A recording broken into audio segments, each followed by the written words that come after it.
राज्यात पावसाची काय स्थिती बघायचं आहे, पण पहिली बातमी नाशिकमधून. कारण गेल्या 20 ते 25 दिवसांपासून नाशिकमध्ये पावसाचं प्रमाण प्रचंड आहे. त्यामुळे गोदावरीची पूर परिस्थिती कमी होत नाहीये, उलट या ठिकाणी पुराचा वेढा वाढत चाललेला आहे. दुतोंड्या मारुतीच्या कमरेच्याही वर पाणी आलेलं आहे. त्यामुळे आसपासच्या गावांना सतर्कतेचा इशारा देण्यात आलेला आहे. गंगापूर धरणातून नदीमध्ये मोठा विसर्ग सुरू आहे. संपूर्ण रामकुंड परिसर त्यामुळे पाण्याखाली गेलाय.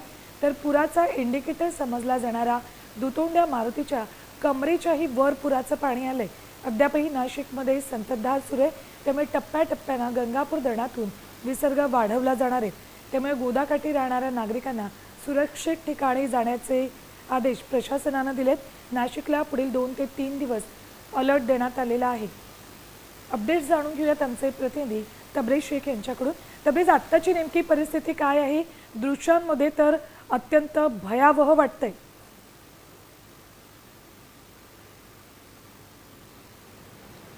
बरोबर आहे. नाशिकमध्ये 2 दिवसापासून सुरू असलेल्या पाऊस आणि धरण क्षेत्रात सुरू असलेल्या पावसामुळे गंगापूर धरणातून गोदावरी नदीमध्ये पाण्याचा विसर्ग वाढवण्यात आलेला आहे. काल गोदावरी नदीमध्ये जवळपास 5000 क्युसेक इतका पाण्याचा विसर्ग करण्यात आलेला आहे आणि त्यामुळे संपूर्ण जे गोदावरी नदी आहे ते दुथडी भरून वाहत आहे.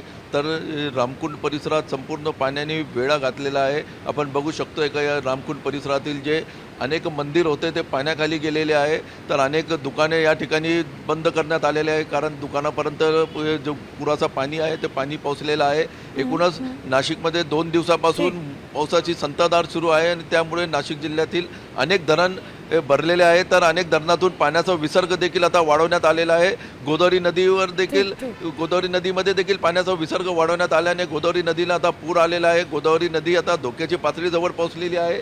गोदावरी नदीचं जे पाणीचा इंडिकेटर समजला जाणारा दुतोंड्या मारुती आहे ते दुतोंड्या मारुतीच्या आता कमरेवर दुतोंड्या मारुतीच्या कमरेच्याही वर पाणी आलेलं आहे. त्यामुळे स्वाभाविक आहे परिसरामध्ये सध्या भीषण परिस्थिती निर्माण झाली. धन्यवाद संपूर्ण माहितीसाठी. तर दुतोंड्या मारुतीच्या कमरेच्याही वर पाणी आलेलं आहे. गेल्या साधारण महिनाभरापासून नाशिकमध्ये परिस्थिती अत्यंत बिकट बनलेली आहे. आता isakal.com आहे देशातील नंबर 1 ची मराठी न्यूज वेबसाईट. प्रत्येक अपडेटसाठी isakal.com ला नक्की भेट द्या.